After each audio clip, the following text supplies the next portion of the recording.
I was born to the family of clergies. My parents were clergy. My father was a pastor. And what you realize about clergies is that they will never be perfect, but they are chosen. Number two, you will need a family pillar. This family pillar is for a process of time. Without this family, you could not be born. He said, children. What do I mean by that? I said, that is why you must take responsibility for your family to discipline them. You are not being harsh. You are just being who God. Inside of every Esther, there is also a baby girl. So you need a Mordecai who provoked the Esther, the queen that is in the inside of her. Inside of every David, there is a person. Inside of every Moses, there is also a foolish Moses who killed out of ignorance. There was also the same Moses who was doing everything, almost killing himself. But God brought a Jethro into his life. And Jethro said, if you are going this way, if you continue this way, you will die. He said, put this in order, put that in order, put this in order. As a person, please develop the capacity to be disciplined. Discipline your child. Discipline your wife. Discipline your urchin. That doesn't mean that you should tell them to kneel down, stood down. You not tell your wife. He said, hey, Pastor Grace said you should discipline your wife. Stood down there. That's not the discipline that we're talking about. Wake them up. It's time for you to read your book. It's time you set a goal to read 12 books a month or a year or 2 books a week. Wake up and pray. This is who you are. You have a meeting, you ought to go there. You cannot afford to go late. Remind her of who she is. But the same thing with your children. Let them know. Discipline them. Let them know how to make their rooms. Let them know how to iron cloth. Let them know how to be timekeeping. Teach them to speak the truth. You don't teach them by you lying to them also. You teach them in every situation. This is how you got to be. You got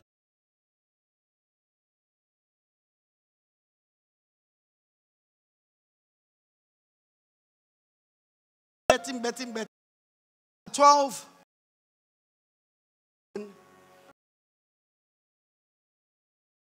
To take me.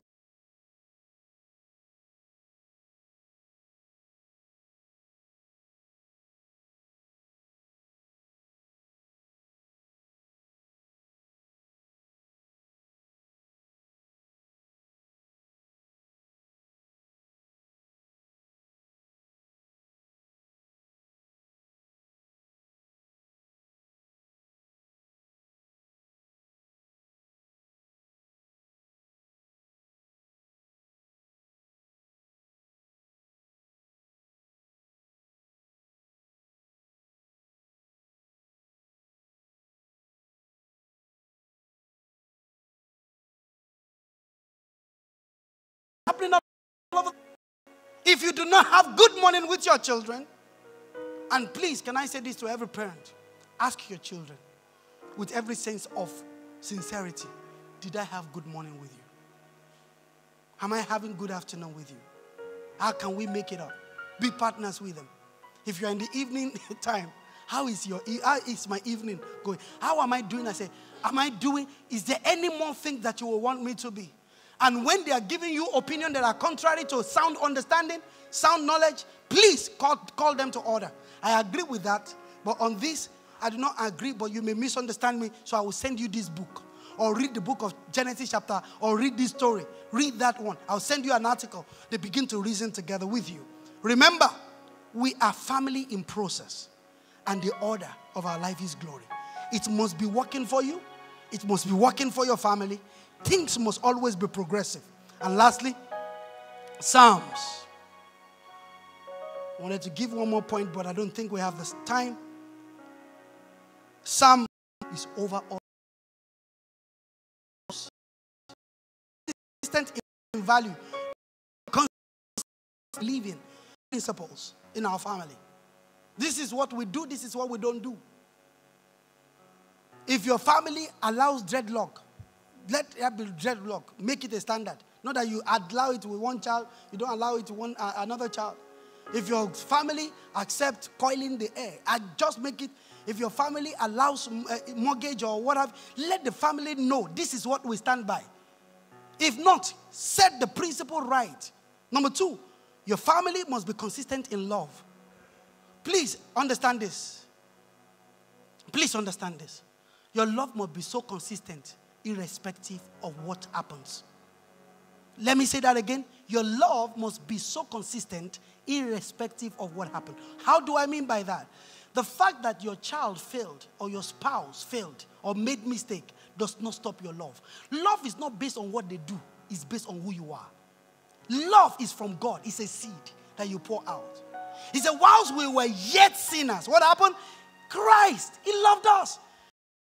You is your love. And what else? In vision. Your family must be consistent in vision. You must be clear about where our family is going. This is a great family. This is the order of our life. It is always working. This is where we are going. Every time, always set the goals in picture. The vision in picture. This is the house we are moving to. This is the school you are going to. This is the kind of place that we will always set the vision of the family in great picture. Let's rise up.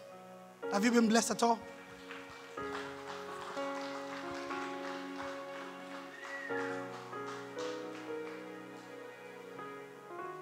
Galatians chapter 6, verse 9. Let's all read it together. Look at somebody, say,